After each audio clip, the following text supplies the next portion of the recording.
Hello, welcome back to the Cricket Draft Show where we're edging towards, that's a good crickety word, isn't it? We're edging towards the end of Game Week 7. If you're new around here, consider subscribing to the channel. We've got all of the Big Bash to cover for the end of the tournament. We've got the championship, the county championship that is to look forward to later on this year as well. My name is Dan Jadzevics, your host. I'm joined by Dan Weston, our analyst, and I'm joined by Chris Dixon, our game expert. How are you, chaps? Yeah, all good, Dan. Yeah, looking forward to another episode. Lovely stuff. Lovely stuff. As I say, we've got one game left in Game Week 7, which I believe, if my memory serves me right, is the Melbourne Derby. Just another one of those, which is always exciting and something to look forward to. So, Dan, let's start with yourself. I know you appreciate you're a bit busy at the minute, but have you managed to keep track of your team? How is your team going? How's Game Week 7 gone for you? Yeah, I've been keeping track of the team. How it's gone has been pretty abysmal. I've got 4 players in the Melbourne Derby tomorrow, so I've got a last-ditch attempt to make some points for this game week and catch up on yourself and Chris, who have outperformed me quite significantly this week on match day. On this game week. My biggest problem, I think, really was the 0-0 for Nathan Ellis and Ben McDermott. Ben McDermott got dropped down the order after Hobart chased it pretty straightforward. I don't know, they pushed Jordan up higher up as well. And I kept him in the team and ditched Matt Wade from last week with Nathan Ellis coming in, kind of with those other eye on something that we're going to talk about later, which is that double game week for Hobart Hurricanes in Game Week 8. Tough. Hard yards, Dan. Hard yards in Game Week 7. How about yourself, Chris? You look a bit happier on that side of the screen. No, I wouldn't say so. It's been another below average game week for me. I mean, the average so far this week has been 473 points with one game to go, and I'm on 433. So I'd like to be a bit above that. I do also have 3 players playing tomorrow. I've got Stoinis, Siddle, and Fraser McGirt playing tomorrow. So another chance potentially, and Stoinis is my captain, so a chance to maybe make up a bit of ground there. But it's been a pretty average or slightly below average week. I had a bit disappointed with Jamie Overton not coming up the order for the Adelaide Strikers game today. I thought they had a good platform set on an absolute motorway at the Adelaide Oval, and I thought maybe we could have come in at 3 or maybe 4 when Ollie Pope came in. Was platform was really set, and you got someone that strikes at just below 170-ish in T20 cricket to really come in there, and didn't quite come off, so there was a chance for me there. But I had Ben Dwarshuis, who had a bit of a cameo, batting at 5 today for Sydney Sixers, so got a few points there with the bat for Ben Dwarshuis. But yeah, overall, below average week for me, I'd say. Yes, and myself, I've had another good week, chaps. It did cost me 150 points to start with, but I'm in that kind of position now where it's just roll the dice and see what happens and just have a bit of fun and see who I can bring in and see who I let go. So I used another 2 transfers this week with my 2 freebies. I used 4 the week before, obviously with the 4 free ones. I did bring in the bloke that we spoke about quite a lot last week. Actually, I brought in Steve Smith, which went quite well for me. 313 points for Steve Smith. I'm absolutely gutted I didn't just chuck him the captain's armband as well, just for, again, another ridiculous roll of the dice. I trusted Mitch Owen to do it again for the Hurricanes, and he didn't. He just didn't do it for me. But Smith with 313 has pretty much carried my side. I don't think there's a huge deal of difference between the players that I've got and that you guys have got. McDermott had similar problem, the fact that he got picked up 0 points and clearly played, so he won't get replaced by Sam Constas, who picked up a dazzling 14. McAndrew, I gambled on. We spoke about him potentially being available for the Thunder and wasn't selected. So again, I'm hopeful that Fergus O'Neill plays for the Renegades and therefore McAndrew drops out and O'Neill does. But I think it could well be another week that I end up playing with less than 11 players, which obviously makes this game slightly more complicated. But let's talk about Steve Smith. 1, because I can feel smug about it, and 2, because that's the reason really. We spoke about him. How come you guys didn't pick him? 3 centuries in his last 7 BBL games. What's going wrong? Well, I spoke about the model output last week, about him having the highest model output out of any player that I looked at before the tournament in terms of expected points per game. I didn't pick him. The reason why I didn't pick him was primarily because I couldn't afford him.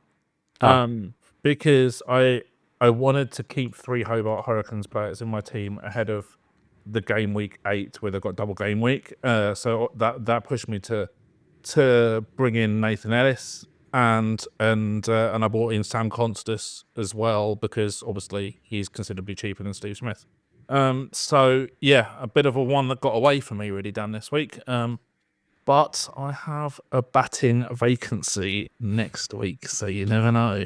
Let's hope that ship hasn't sailed. Chris, any ideas on the whereabouts of Jaffa Chauhan? Any clues whatsoever? No idea. No. Yeah, no idea. I mean, they've got a few spinners that are playing and have played ahead of him, and he's been in. I know he was in the squad at the start of the competition. I haven't even seen the recent squad list if he's still in these matchday squads or not. But yeah, not really sure why he hasn't featured there. Thinking he's a better option than some of those that have played. Yeah, none the wiser on that, unfortunately.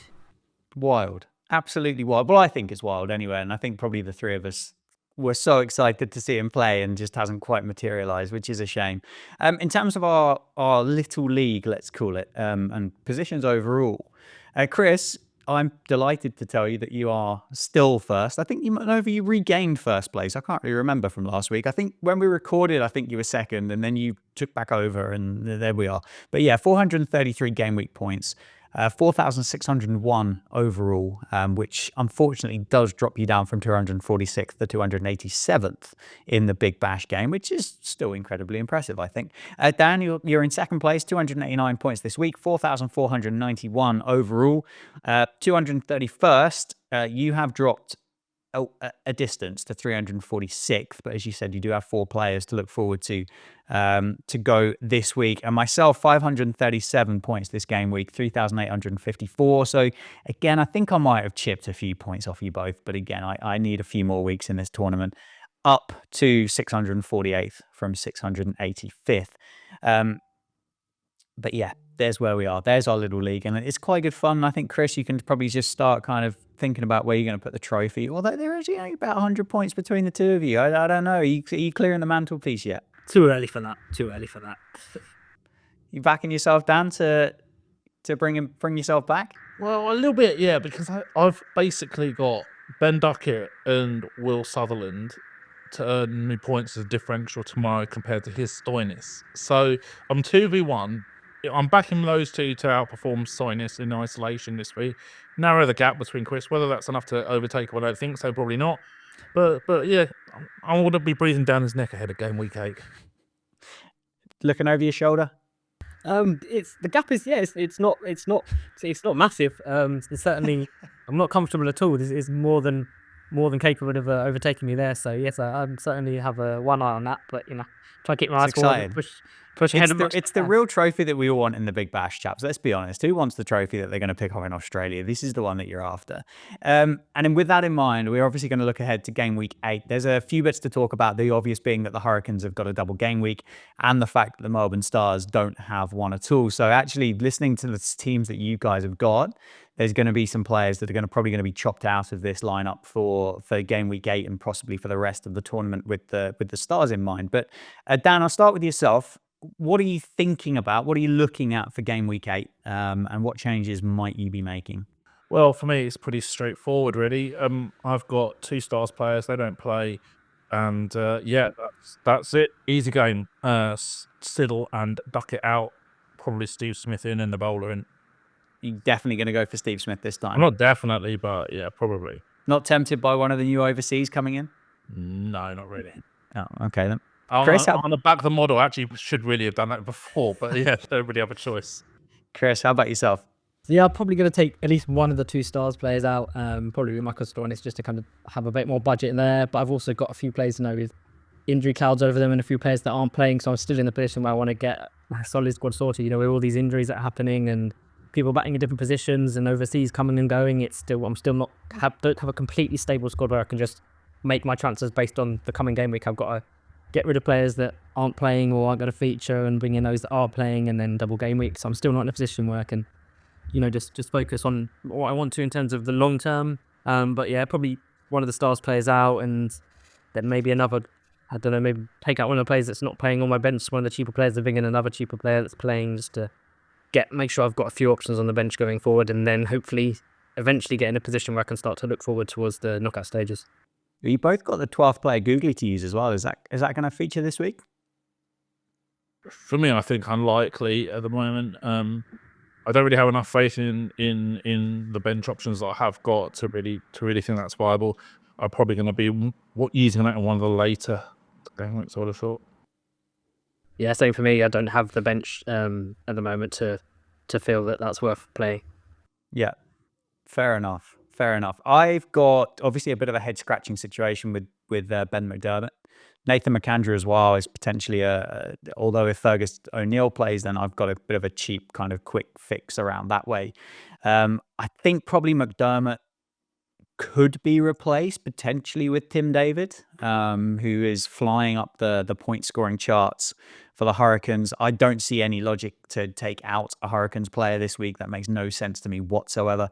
I think if memory serves me right, and one of you two might be able to correct me, but I think Jamie Overton plays this week and then isn't available in game week 9 with the England's white ball tour and tours that are coming up. So, but he's somebody again that could potentially be kind of chopped out for maybe Nikhil Chowdhury at the Hurricanes as well, just to kind of keep those 3 Hurricanes players in there.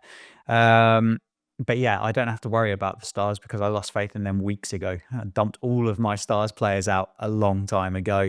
Any players, Chris, that you're looking at this week that you're thinking, this is the guy that I'm definitely bringing into my team, or are you just kind of assessing your options right now? Yeah, no, but I don't have anyone at this stage I'm like definitely going to bring in, so I need to kind of see how Sunday goes and then assess the league situation, availability situation, and make some decisions based on that. But I'm certainly not sure on either of my chances at this stage. Righto. Well, good luck, chaps. Thank you, everybody who's had a watch. We appreciate your company and your support during these episodes. If you would drop us a like on the video, subscribe to the channel, any comments, any questions that you might have, drop them down below. It'd be great, actually, just to hear that there are people watching and enjoying this content. So thank you very much. Good luck in game week 8, and we will see you at the end of this week, and we'll talk about game week 9.